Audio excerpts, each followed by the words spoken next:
Assalamualaikum warahmatullahi wabarakatuh. Salam sejahtera untuk kita semua. Hari ini saya akan memberikan materi tentang kimia analitik.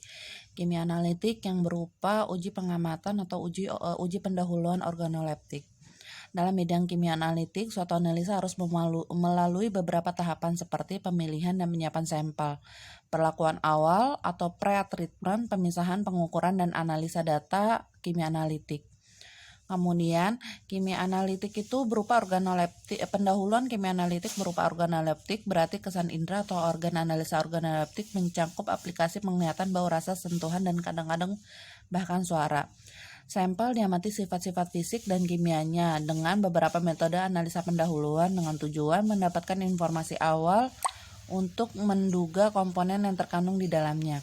Mengamatan meliputi sifat-sifat fisik seperti bentuk, warna, bau, pelarut yang sesuai dengan warna nyala api jika memungkinkan.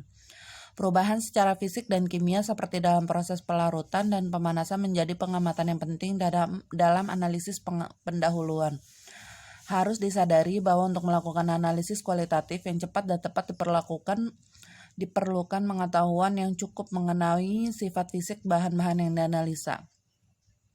Sifat fisik secara organoleptik, pengamatan bentuk, warna, dan pada pemanasan, uji kelarutan dan warna nyala api. Pengamatan secara organoleptik meliputi bentuk, wujud, dan warna dari suatu sampel. Warna dapat dijadikan salah satu hipotesa keberadaan salah satu komponen senyawa kimia. Beberapa senyawa memberikan warna khas seperti kobalt yang berwarna merah jambu, mangan sulfat yang berwarna merah pucat, tembaga yang berwarna biru, nikel sulfat yang berwarna hijau.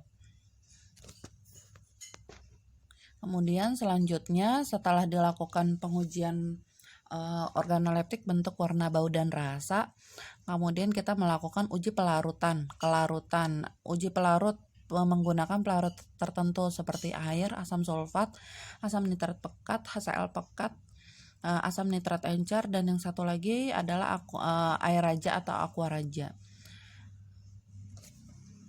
Yang pertama kita melakukan amati warna. Lihat dulu nih warnanya seperti apa. Kalau emang tidak berwarna, apapun warnanya kita catat di hasil pengamatannya kita. Kemudian amati bentuknya. Bentuknya dapat berupa padat, cair, solid, dan padat, cair, dan semi solid. Kemudian diamatinya untuk warna dan bentuk dengan mata telanjang. Kemudian sampel yang sudah digunakan tidak boleh dibuang, melainkan disimpan untuk pengujian selanjutnya. Uji pemanasan. Pertama, sampel diletakkan dalam cawan penguap. Warna sebelum pemanasan diamati dan dicatat. Kemudian dilakukan uji kelarutan. Sampelnya diambil seujung spatula, kemudian masukkan ke dalam tabung reaksi. Kemudian ditambah pelarut pertama, yakni air. Diaduk-aduk pakai batang mengaduk, dilihat dia larut atau enggak. Kalau misalnya dia enggak larut, dipanasin sampelnya. Kemudian ditambah, kalau masih enggak larut juga sampelnya, maka ditambah dengan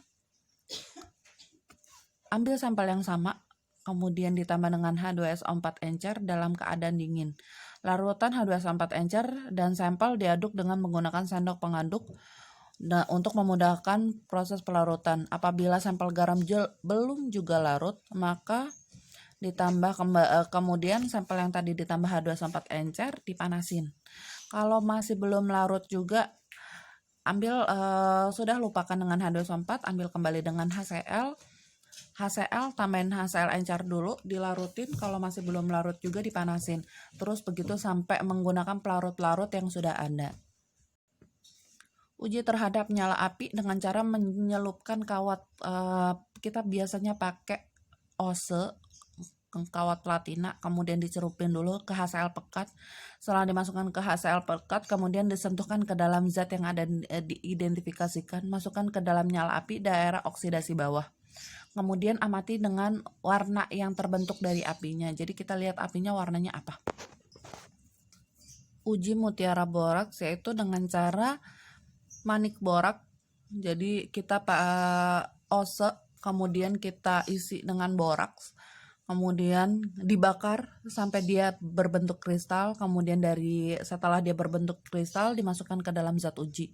Nah, zat uji itu kita lihat, amatin berwarna apa warna yang terjadi di kristal borak tersebut. Semua perlakuan atau semua identifikasi yang kita lakukan itu dicatat, jadi ada buktinya, warnanya seperti apa, bentuknya seperti apa, bagaimana dengan pelarutnya, bagaimana dengan uji nyala apinya, bagaimana dengan uji mutiara boraksnya. Demikian materi dari saya, kurang lebihnya mohon maaf. Assalamualaikum warahmatullahi wabarakatuh.